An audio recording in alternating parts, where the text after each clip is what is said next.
안녕하세요. 저는 70대 중반의 평범한 할머니입니다. 이 나이까지 살면서 큰일을 당한 건 남편이 세상을 떠난 것이 유일하다고 생각했었는데 작년에 겪은 일이 더 충격적이고 영혼이 빠질 듯 했어요. 무엇을 상상하나 그 이상인 사건이었죠. 재미있게 듣고 싶어서 이야기하고 싶습니다. 제 나이가 1인이 되던 해에 아들은 갓 30이 되었어요. 맞아요. 저희 유일한 아들은 40에 낳은 늦둥이에요.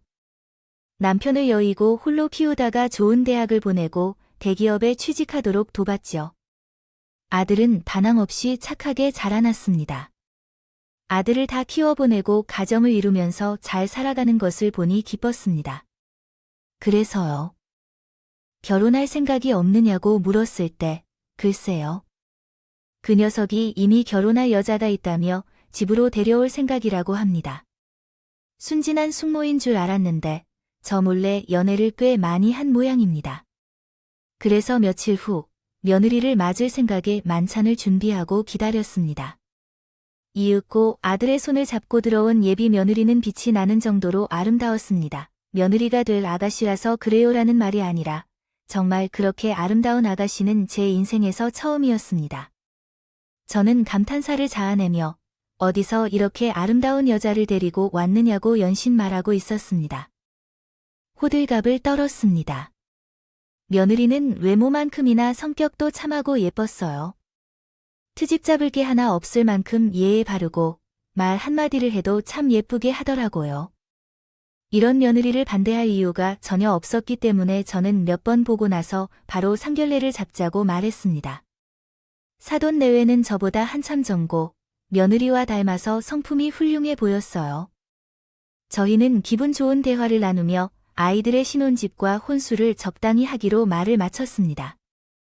제 아들은 취직한 지 일 안 나서 모아둔 돈이 거의 없어서 제가 신혼집을 대출 하나 없이 큰 아파트로 마련해 줬어요. 제 개인 재산도 꽤 있었고 남편이 유산이 있었지만 아낌없이 남긴 10억대의 아파트를 결혼 선물로 주었습니다.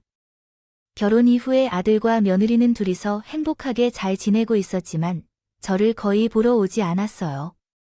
그 사실이 너무 서운하고 안타까웠지만 어떤 이야기를 듣던 시댁에 자주 드나들며 심심찮은 며느리가 몇이나 되겠느냐고 하며 그냥 멀리서 잘 사는 것으로도 만족해야 한다는 얘기도 들었어요. 하지만 소중한 아들과 아름다운 며느리를 매 순간 보고 싶어서 일주일에 한 번은 아들의 신혼집에 방문했습니다.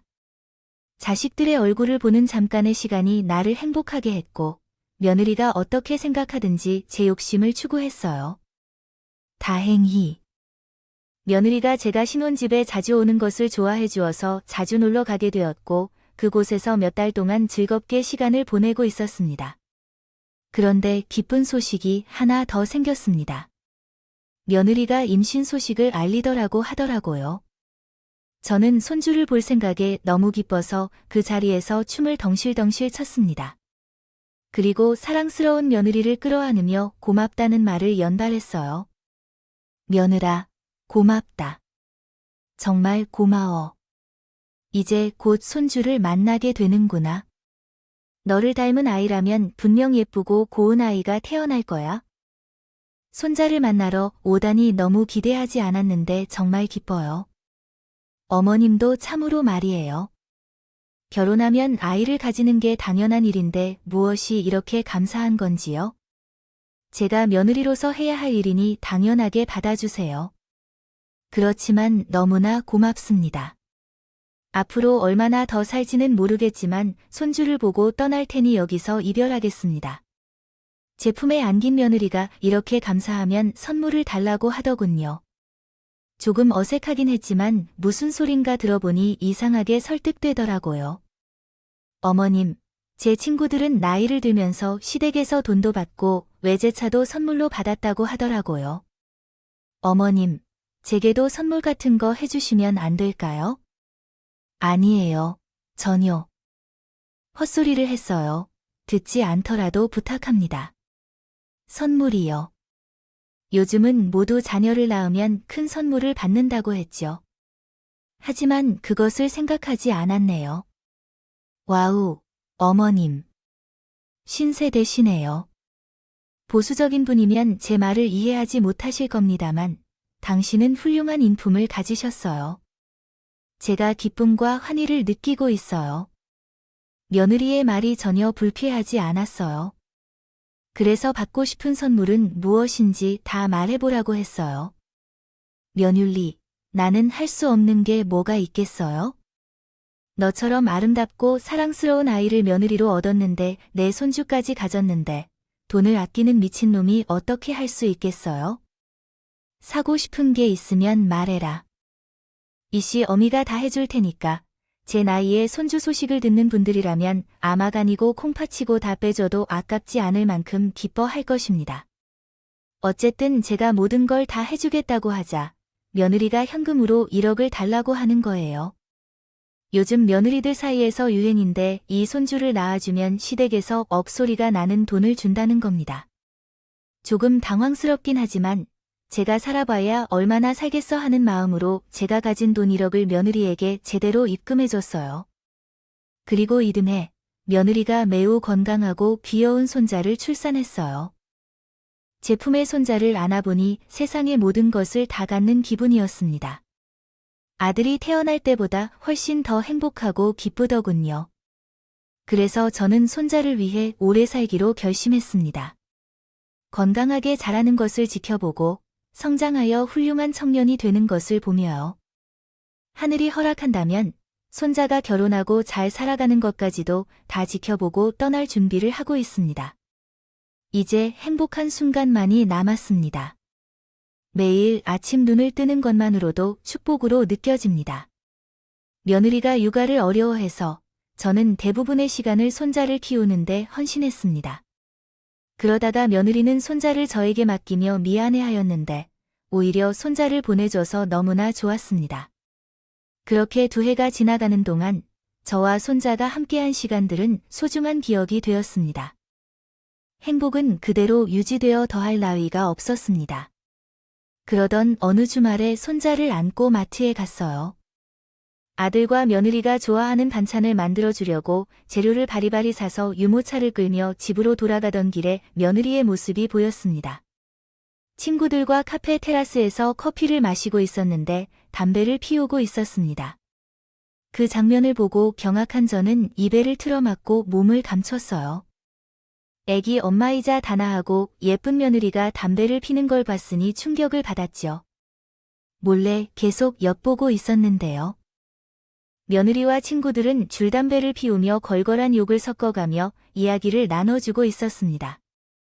곧 제 차례가 되었는지 며느리가 제 이야기를 꺼내더군요. 야, 내 시모년은 누리느냐고 놓친내야? 너희들은 그래도 젊은 시머들이라서 같이 다니면 쪽팔리지 않잖아. 나는 15년 동안 데리고 밥을 먹으러 다닌다면 개쪽팔린다니까.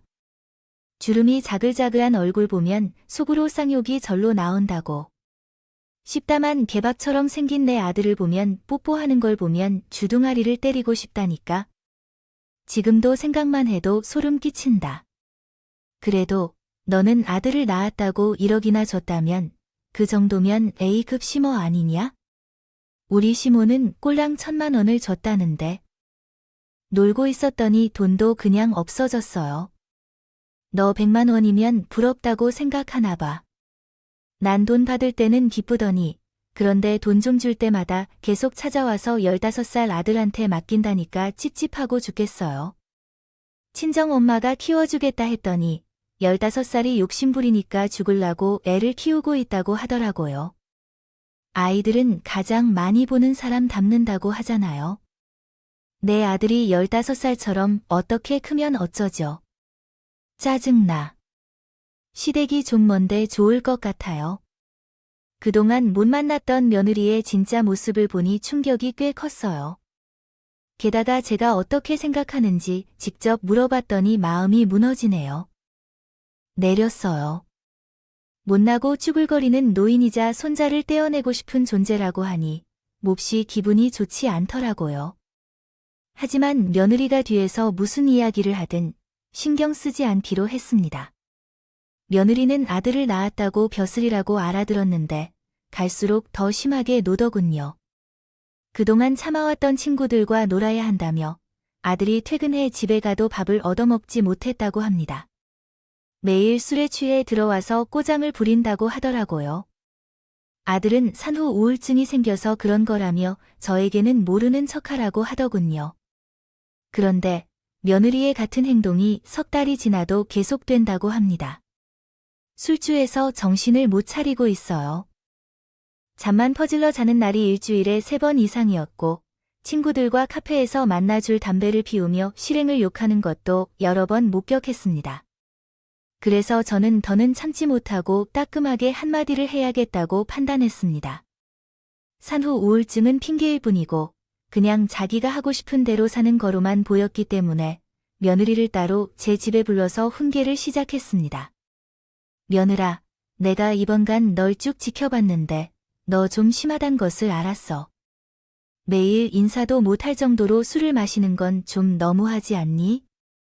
결혼하고 애도 있는데 그런 행동은 어울리지 않아. 그놈의 남가 집을 돌아다니는 건 예의 아니야. 산후우울증은 얼마나 더 지속되는지 궁금한데 어머니가 모르셔서 질문하는 거네요. 산후우울증은 잠시 있다가 사라지는 것이 아니에요.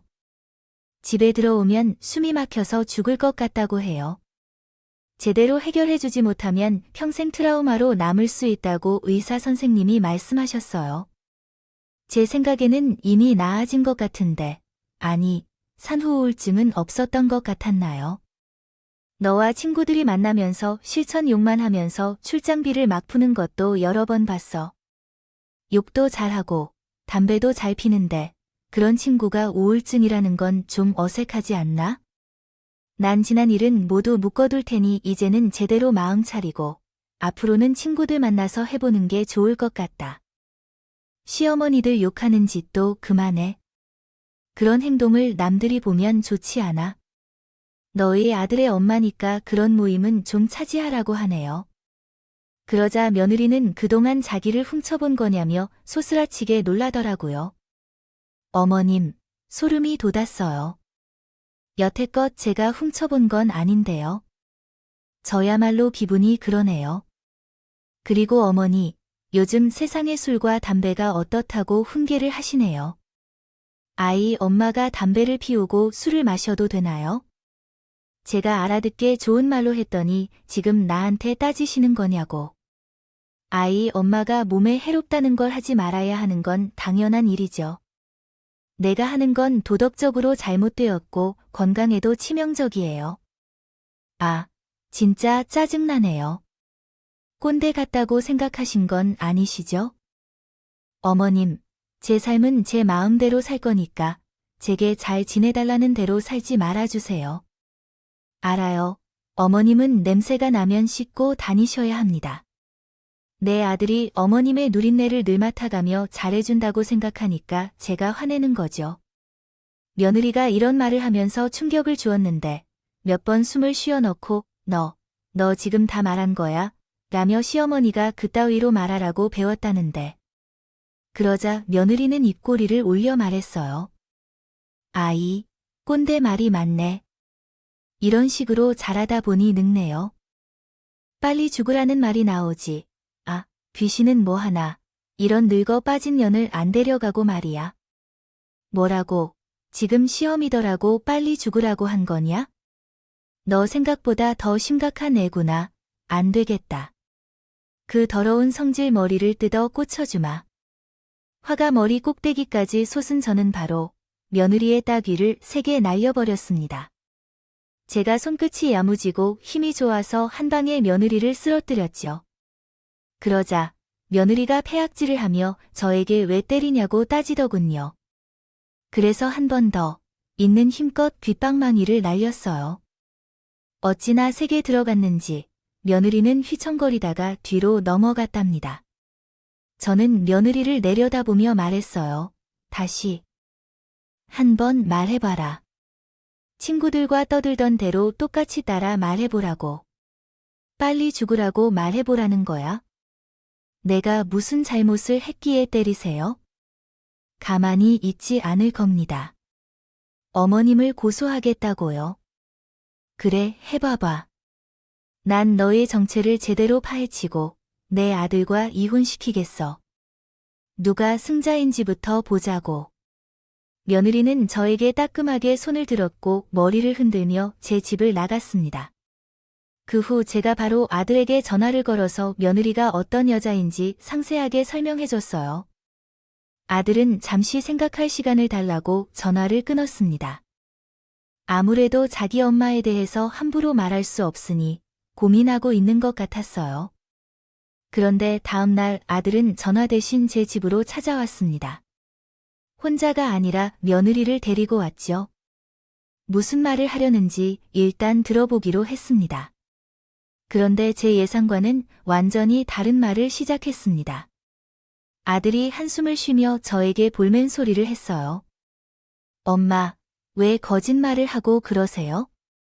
착한 며느리를 왜 막말하고 못된 삼촌 애로 만들었냐고요.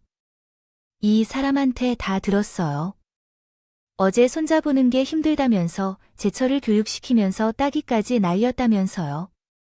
엄마, 그런 사람이 아닌 줄 알았어요. 왜냐하면 손주를 만나기 힘들어서 그 철을 때렸다고 했거든. 이 아이가 그렇게 말하길, 이건 참 이상해. 넌 내 말을 믿지 않고 그 여우만 믿는 거야? 내 아들은 며느리가 한 마리를 믿는다며 저를 이상한 노인으로 취급했대. 아, 어머니는 나이가 들면 질투도 심해지고 정신연령도 낮아진다고 들었어요. 어쩌면 어머니도 예외가 아니었을지 모르겠네. 어제 일에 대해 후회하시는군요. 그러면 이 사람에게 사과부터 하세요. 그리고 제게 병원에서 상담 받으러 가요. 아니요, 난 괜찮아요.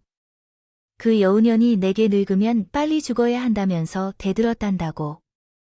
그뿐만이 아니라 친구들과 욕을 하면서 다닌다고 하더라고요. 냄새나고 늙고 못생긴 15년이라고 한대요. 막 말로 했네요. 엄마, 그게 말이 된다고 생각하세요? 그리고 나는 그 말을 믿을 거라 생각하시나요? 엄마, 빨리 잘못 시인하고 먼저 사과하세요. 그렇게 안 하면 나도 얼굴을 못 볼 거예요. 아들까지 나를 믿어주지 않으니 환장할 것 같아요. 그래서 이윽고 온몸에서 화가 솟음에 소리 지르며 며느리에게 달려들었습니다. 그러자 아들이 바닥으로 밀어버렸어요. 엄마, 지금 뭐 하는 거예요? 진짜로 너무 한다고 생각해요. 너, 엄마가 미쳤나 봐? 아휴, 집안에 여자 한 명 정도는 잘 들어와야지. 그러더니 우리 집에서 소리가 들렸네요. 아이고, 억울하군요. 억울해서 미쳐버릴 것 같아요. 너희 둘 다 보기 싫으니까 나가. 내게 무릎을 꿇고 용서를 구하기 전까지는 결코 찾아오지 마세요. 그런데 아들과 며느리는 이유를 알고 싶어 하는 것 같습니다. 바로 그렇다고 대답하고 등을 돌리고 나갔어요. 저는 바닥에 쓰러져서 계속해서 소리를 질렀죠. 아들과 며느리는 그 이후로 우리 집에 오지 않았어요. 그리고 손자도 마찬가지였죠. 아들과 며느리는 그렇다 쳐도 손자를 볼 수 없어서 마음이 아팠습니다. 손자를 보려면 저한테 잘못이 없는데도 사과를 해야 했기에 단호하게 마음먹고 홀로 살기로 했습니다. 작정했습니다.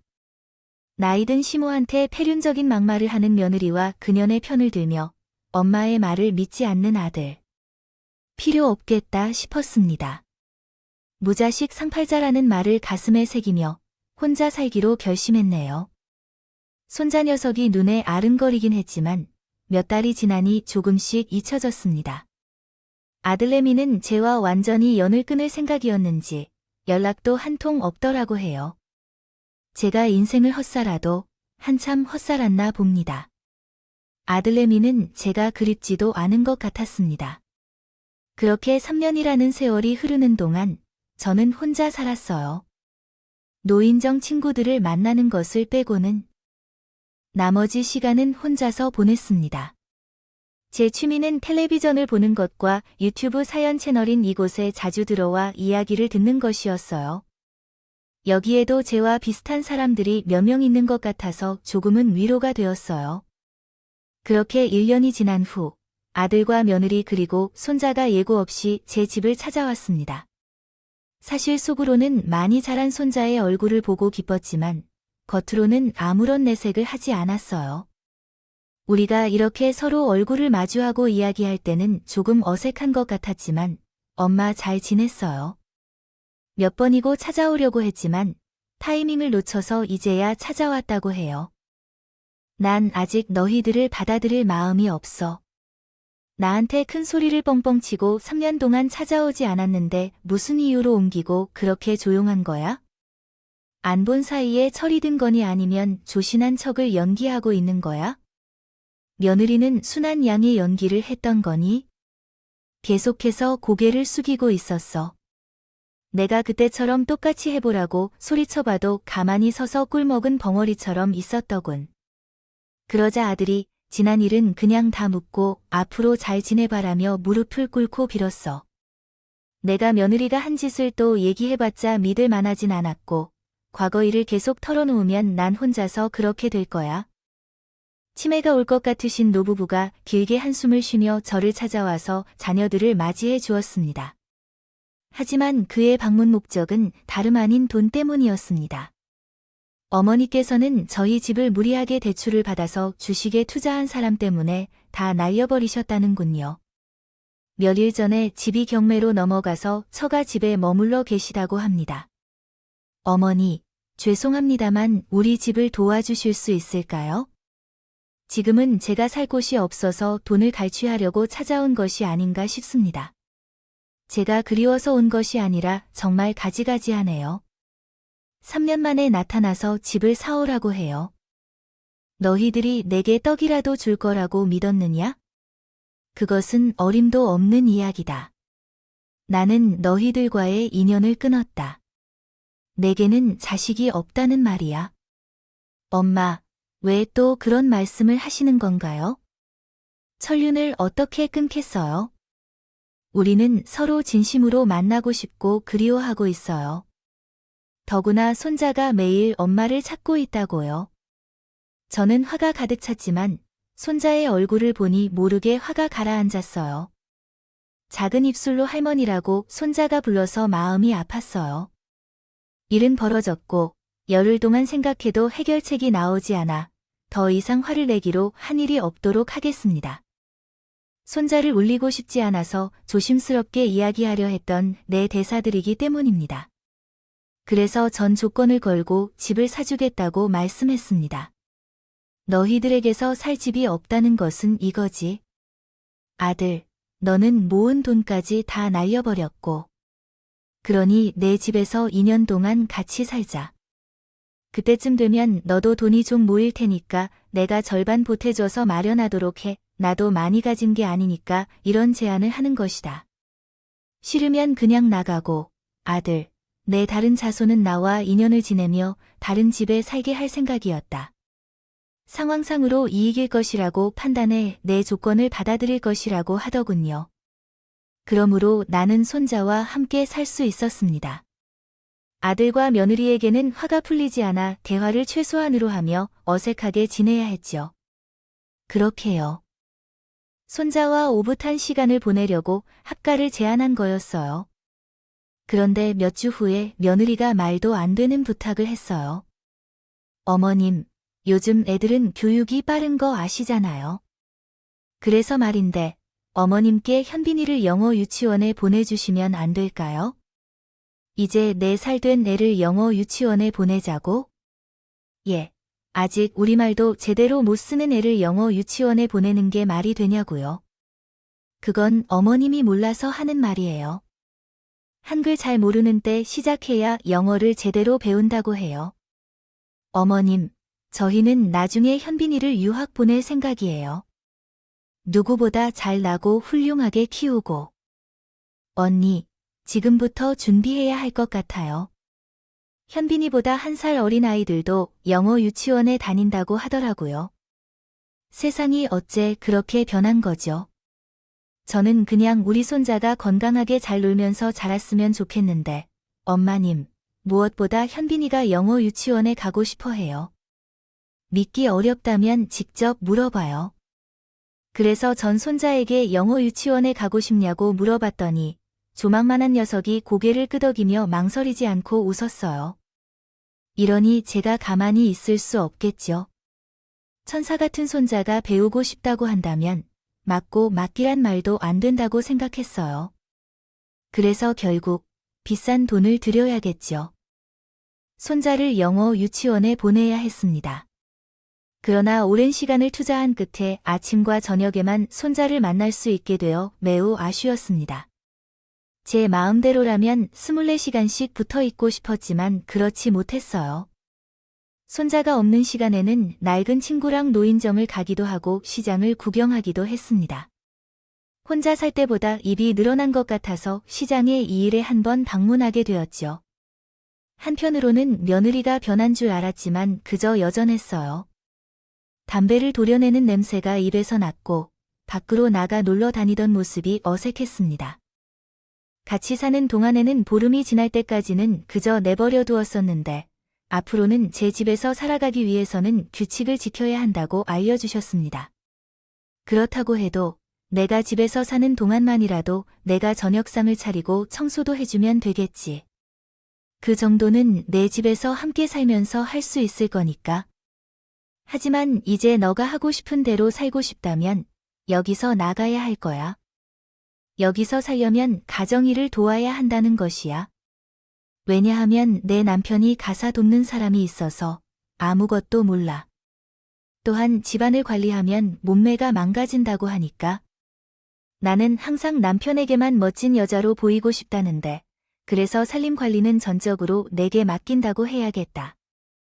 아직도 철이 덜 들었네. 3년 동안 뭐가 좀 바뀌었나 생각했는데 옛날이랑 변한 게 없구나. 안 되겠다. 너 당장 일어나서 청소부터 해라. 그리고 빨래랑 저녁 준비까지 모두 다 해라. 얼른 일어나지 못해. 나중에 분가하고 싶으면 제 말을 들어야 한다고 강조했습니다. 그러자 며느리는 눈이 찢어지도록 저를 보더군요. 어머님, 건들지 마시죠. 전 이렇게 살 겁니다. 내 미모의 몸매 정도면 어디 가도 1등급 남편감을 만나고도 남는다고요. 제가 어머님 아들이랑 살아주는 것만으로도 감사해야 한다는 말입니다. 밥 잘하고 살림 잘한다고 좋은 아내가 아니란 말이에요. 남자들은 예쁘면 장땡이라고 해요. 밖에 나가서 사는 거면 내가 간섭하는 것도 안 할 텐데 하지만 넌 내 집에 자꾸 머물고 있잖니. 로마에 가면 로마 법을 따르라는 말 알아야 하는데 바로 못 일어나겠어. 아 짜증나. 놓친 내가 괴롭히네. 시끄러우니까 좀 나가요. 나이 먹을 나이에 곱게 먹을 거 아니냐. 왜 이렇게 폭언을 하고 시비를 거는 거야. 너 지금 뭐라고 했어. 나한테도 욕을 한 거야. 인연이 아직도 나쁜지 된장인지 모르겠는데 까부네. 넌 안 돼. 오늘 내 손에 제대로 혼내볼래. 침대에 누워있는 며느리의 머리카락을 잡자마자 우드득 소리가 나며 한 가닥의 머리카락이 뽑혔습니다. 그리고 귓방망이와 엉덩이를 사정없이 내려줬다고 합니다. 말로 교육이 안 돼서 내가 정답일 거라 판단해서 반쯤 죽이겠다고 생각했죠. 며느리는 비명을 지르며 뒤지도록 쳐맞았습니다. 눈탱이가 밤탱이가 되었고 엉덩이에는 시퍼런 멍이 들었어요.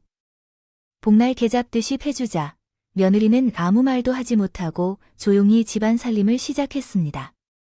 제가 손가락을 들어 이것을 해라, 저것을 해라 명령을 내리며 사람을 만들고 있었어요. 그러나 아들이 퇴근해서 돌아오자 며느리가 오열하며 이유 없이 두드려 맞았다고 말합니다. 아들은 이번에도 제 말을 믿어주지 않고 며느리를 감싸며 저에게 불만을 토로했습니다. 토로하고 있었어요. 엄마가 또 제 소중한 사람을 손댔어요. 왜 그러세요? 대화를 통해 해결할 수 있는데 왜 때리시는 거죠? 제 시아버지가 아닌 나한테 늙었다고 욕을 하고 때렸다고 말했다. 그런 말은 시아버지에게 하는 말일 텐데 엄마가 다시 그런 얘기를 하는 거예요. 제발 그만해주세요. 제 집안 사람들은 그런 말을 하지 않을 텐데 그걸 제가 알고 있고 엄마도 알잖아요.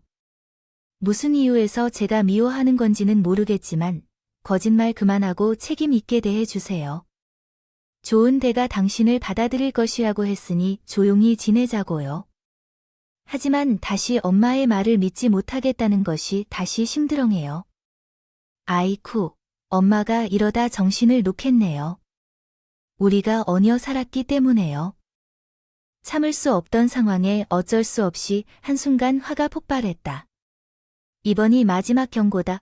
며 높은 목소리로 말을 걸었지만 상대방은 무시하고 방에 들어가 버렸다. 불타오르는 분노로 언성을 높인 채로 정신을 차리지 못했다. 그런데 뒤편에서 손자가 까꿍하며 장난을 쳐왔다. 손자의 순수한 미소에 화가 사라져 아들과 며느리와의 갈등을 잊고 말았다. 하지만 그 이후로 며느리는 제멋대로 행동하고 나는 화를 내면서 그녀를 바로잡으려 애썼다.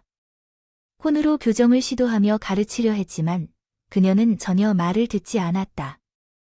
또 막말이 고쳐지지 않았더군요. 그래서 제가 폭발하려고 할 때마다 손자를 꼭 데리고 나와서 제가 꼼짝하지 못하게 만들었습니다. 제 상황이 어떤지 그림이 그려지시나요? 손자 앞에서 고약한 모습을 보이기 싫어하여 매일 인내하며 지내왔습니다. 그렇게 며느리와의 역겨운 동거가 2달이 지나갔는데 어느 날 참지 못할 사건이 다가왔습니다. 손자가 영어 유치원에서 복습을 하고 있을 때 모르는 단어를 물었어요. 할머니, 할머니가 영어로 뭐야? 이거 읽는 법 좀 알려줘. 아, 할머니는 그랜드마더라고 하는 거야? 따라 해봐. 그랜드마덜. 제가 영어를 잘하는 것은 아니었지만 기초 지식이 있어서 손자에게 단어를 알려줬어요. 그러자 소파에 앉아있던 며느리가 피식 웃으며 어머님, 그랜드마덜이 뭐예요? 영어는 혀를 굴리면서 발음해야 한다고요? 아냐, 됐어요. 무식한 게 죄는 아니니까요. 그런데 어머님, 무식한 건 뭐라요? 주제를 넘게 굴지 마시고 밥이나 하세요. 우리 현빈이한테 공부는 가르쳐 주지 말라고요. 라며 저를 개무시하더군요. 이에 저는 또다시 화가 치밀어 올라 내 말 다 했니? 발음이 어떻든 간에 전달만 되면 되는 거 아니야? 그리고 뭐 주제로 넘게 굴지 말고 밥이나 하라고. 너 그동안 나한테 계속해서 안 맞는 말을 하는 거냐? 오늘은 한번 제대로 때려서 그 말을 느껴보고 싶냐고 소리쳤습니다. 손자가 옆에 있긴 하지만 참을 수 없어서 그런 식으로 말했던 거예요. 어머니를 보면 제 머릿속에 참 아픈 기분이 들어요. 무식하고 못생겨 보이고 꼬락꼬락한 성격까지 어떻게 내가 어머님 같은 분을 시어머니로 만나게 된 건지 이해가 안 가요. 재수가 없어도 이 정도로 화팅하는 것은 너무하다고요. 내가 한마디 더 하면 형을 때릴 줄 아냐? 입 다물어라. 지금은 현빈 때문에 참아주겠지만 그 정도로 화팅하다간 몇 번 때려줄 테니까. 정말 못된 지드로 풀어보면 어떨까 싶네. 어머니, 그런 성격으로는 어떻게 생각하실 건가요? 결혼해서 자식까지 낳았어요. 만약 내가 죽은 시아버지였다면 어머니와 하루도 못 살았을 겁니다. 시아버지는 죽을 때 어머니에게 해방되어 기뻤을 거예요. 그러나 결국 며느리는 저에게 선을 넘어서 세상을 떠났습니다. 제 남편을 조롱하며 언짢은 말을 했을 때 더 이상 참을 수 없었어요. 그때는 손자도 필요하지 않았어요.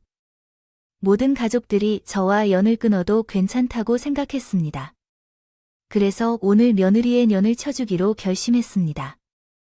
먼저 손자를 방으로 데려다 놓고 다시 거실로 나와서 며느리의 귓방망이를 한 번에 날렸어요.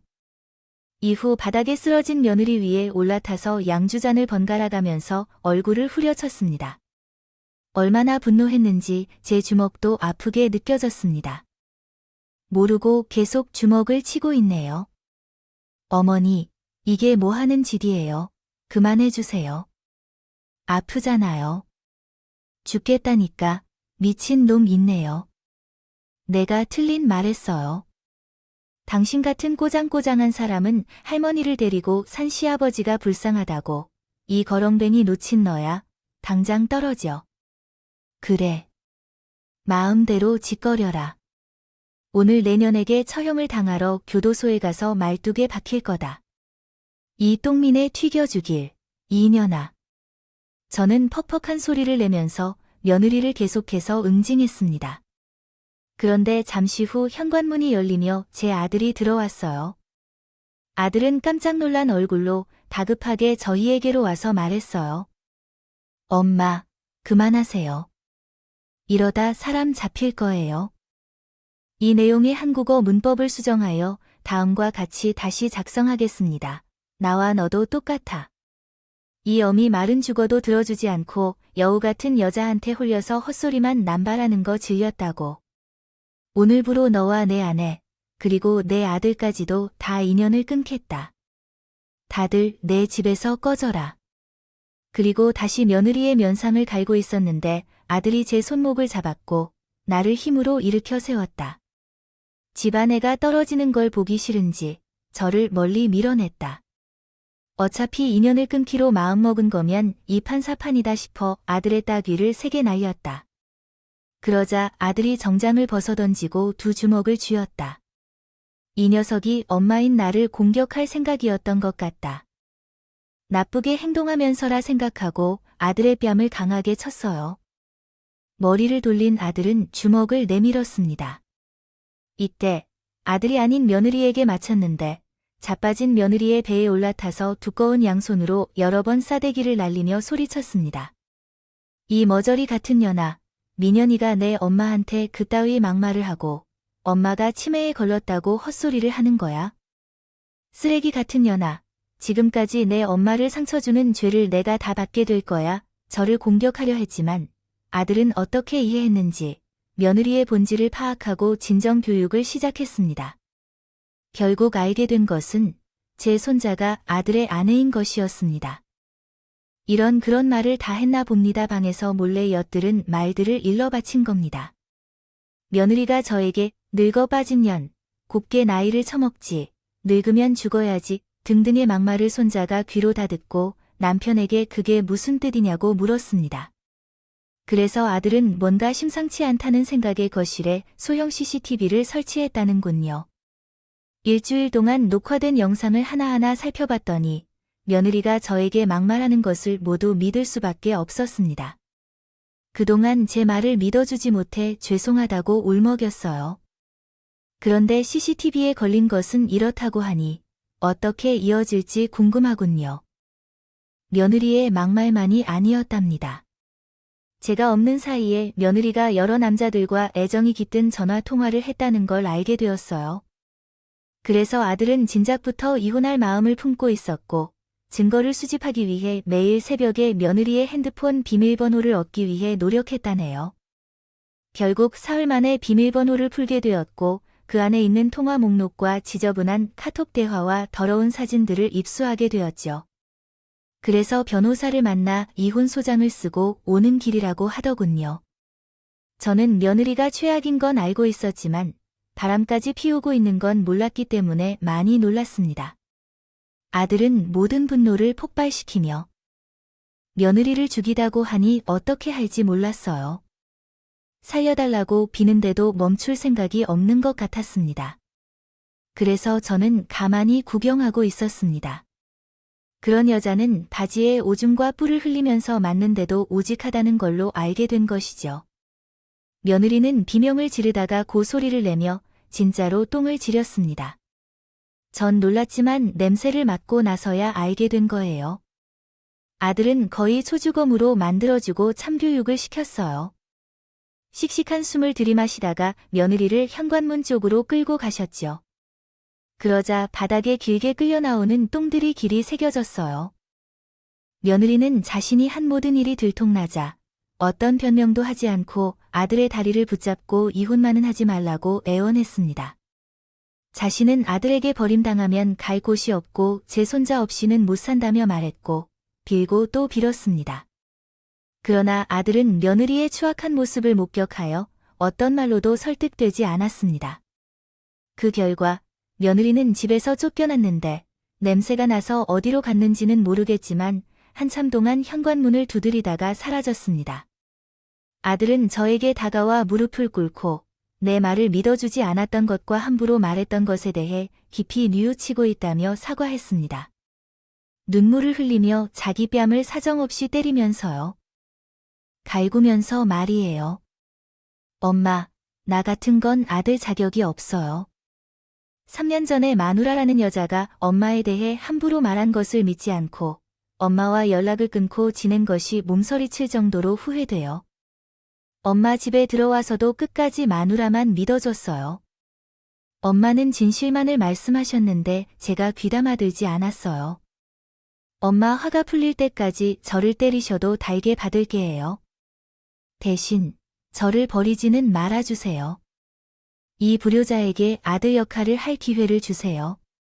진심으로 죄송합니다. 저는 자기 뺨을 때리고 있는 아들에 대해 반성한다면 앞으로 100번을 더 때리라고 일러줬습니다. 용서받고 싶다면 네 차로 뺨을 더 세게 때려. 그 정도로는 용서가 안 돼. 더 세게 차면 안 돼. 너 엄마, 그건 농담이 아니야. 진심인데 내가 대신 때려줄까? 손 좀 치워봐. 내가 100대 때려줄 테니까. 그러자 아들은 자기가 직접 뺨을 때리겠다며 한참 동안 짝짝 소리를 냈어요. 이윽고 얼굴이 붉게 부어오르고 시큼해졌어요. 그래서 나는 그만하면 됐다 하고 아들을 그 자리에서 용서하기로 결정했다. 아들은 이혼소장을 작성하여 보초집에 보냈고 몇 주 뒤에 며느리와 법정에서 만나게 되었다. 아들이 영상으로 남긴 증거로 존속폭언이 얼마나 큰 죄인지를 알게 되었어요. 판사님은 제게 혼줄이 잘 어울리네요. 저에게 씻을 수 없는 상처를 준 죄와 많은 남자들과의 내연관계로 인한 상간죄로 막대한 위자료를 지급하라는 판결이 내려졌습니다. 더욱이 도덕적으로 문란하고 시모에게 욕설을 한 미친 사람이기 때문에 양육권은 물론 제 아들이 갖는 것은 물론이며 우리 허락 없이는 손절을 당하더라도 괜찮다는 판결이 내려졌습니다. 며느리는 위자료를 친정에서 받아서 납부했고 곧 이후에 산 것을 낳아 살림을 이끌었습니다. 그러나 며느리가 상간 상대에게 모두 주었던 돈 덕분에 몇 달 만에 파산하고 말았다고 합니다. 빈털터리가 된 친정으로 돌아갔는데 사돈 부부는 며느리를 받아주지 않았습니다.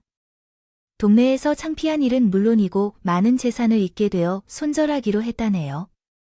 1년 동안 한 번도 제 손절을 찾아오지 않았는데 오갈 곳도 없고 돈도 없으니 다시 우리 집으로 찾아왔더라고요. 아들은 문을 열어주지 말라고 했지만 그 말을 듣고 혼쭐을 내주려고 며느리를 집 안으로 들이게 되었습니다. 그러자 바로 납작 엎드려서 자기를 우리 집에서 살게 해달라고 빌었어요. 어머님, 제가 정말 잘못했어요. 순간의 실수로 일이 커지고 말았어요. 제 친구들이 같이 놀자고 해서 나간 것뿐인데 남자들이 들러붙어서 나도 모르게 실수했다는 거예요. 어머님께 막말한 것은 산후 우울증 때문이었어요. 그냥 누군가에게 화를 냈고 싶었는데 그게 어머님이 되었다고 생각했어요. 이제는 예전으로 돌아왔어요. 차분하고 조용한 여자가 되었다고요. 그래서 제 아들과 여기서 함께 지내게 해주시기를 바랍니다. 미원이 남자도 떨어지고 돈도 떨어져서 여기로 찾아왔잖아요. 1년 동안 즐겨야 할 것 다 즐기고 나면 아무것도 없어서 이제야 내 손자를 키우며 이 집에 붙어 살겠다고 온 거고 넌 어째서 내 예상이 한 번도 빗나가지 않는 거냐고요? 어머님, 제가 잘못했습니다. 그러나 정말로 진심으로 많이 반성했습니다. 이제는 아들이 없으면 살 수 없을 것 같아요. 그래서 나를 받아주시기를 바랍니다. 원하신다면 어머님의 시녀가 될게요. 다시 작성한 내용은 다음과 같습니다. 다시 살아나야겠다고 하시는군요. 옆에 있는 누구를 부정해서 살라고 말해 약간 공감이 가기는 해도 내 손자를 생각하면 결코 그럴 수 없겠어요. 제 손자 엄마로서 남자들에게 혼동을 주는 너를 받아들일 순 없네요. 이제 할 말이 다 있으면 밖으로 나가 보세요. 그러자 며느리는 제 다리 사이를 기어가며 손자에게 손을 내밀었습니다. 현빈아, 엄마야. 할머니한테 엄마랑 같이 살고 싶다고 말해봐. 이쁘게. 나 엄마 싫어. 나쁜 사람과 살기 싫어. 그 녀석이 엄마에게 나쁜 아이라며 손가락질을 하며 말했군. 너 여기 와서 엄마에게 혼을 듣고 정신 차려야 할 것 같은데. 빨리 엄마랑 함께 사고 싶다고 말해. 말이야. 나는 며느리를 발로 걷어찬 채로 손자를 안고 멀리 떨어졌다. 그러자 아들이 자리에서 일어나 두 팔을 걷어붙였다. 야, 이 여자야. 너가 맞고 싶어서 근질근질해서 여기로 온 거지? 누가 널 반긴다고 찾아온 건데 아직 충분히 맞지 않았나 보구나. 좋아, 너한테 복수해주고도 아쉬웠는데 오늘 좀 풀어보자. 여기로 와봐. 그랬더니 겁먹은 며느리가 발로 뒷걸음질을 치더라고 해. 여보, 난 안 받아줄 거야. 그럼 그냥 돌아가. 화내지 말고 그냥 가만히 있어. 진짜 다가오지 말라고. 아들이 현관문을 박차며 다가가자 주랭랑을 쳤다고 합니다. 그것이 내가 본 며느리의 마지막 모습이었네요. 이후 그녀의 소식을 전해 들었습니다. 그녀는 노숙자 쉼터에서 머물렀지만 거기서 다른 사람과 시비를 걸어 싸우다가 쫓겨났다고 합니다. 그리하여 어느 곳에 들어가 돌을 닦으며 살다는 소문을 들었다고 합니다. 어떻게 살든 상관은 없지만 손자 아베만 나타나지 않았으면 좋겠습니다. 또한 아들은 계속해서 회사 생활을 이어가야 하며 재혼은 결코 하지 않겠다며 우리 집에서 함께 살기로 했다고 합니다. 영어 유치원을 다니던 손자는 어린이집으로 옮기는 것이 얼마 남지 않았습니다. 욕심 많은 며느리가 억지로 강요하여 다니는 것처럼 보였답니다. 정말 가지가지 않은 며느리인가요? 어쨌든 이제 그 미쳐 돌아간 여자를 다시 보지 않아도 된다는 게 얼마나 다행인지 알 수 없답니다. 저는 손자를 만나는 즐거움으로 매우 즐겁게 살아가고 있어요. 앞으로 얼마나 더 살게 될지 모르겠지만 손자 곁에서 오래 살고 싶다는 욕심이 생겼답니다. 이렇게 제 며느리에 대한 이야기를 모두 다 써봤네요. 속이 시원할 수 있는 위로와 기쁨을 느끼셨으면 좋겠고 저는 여기까지 할게요. 제 이야기를 들어주신 분들께 감사드리고 가족과 행복한 봄을 보내시길 바라며 안녕히 계세요.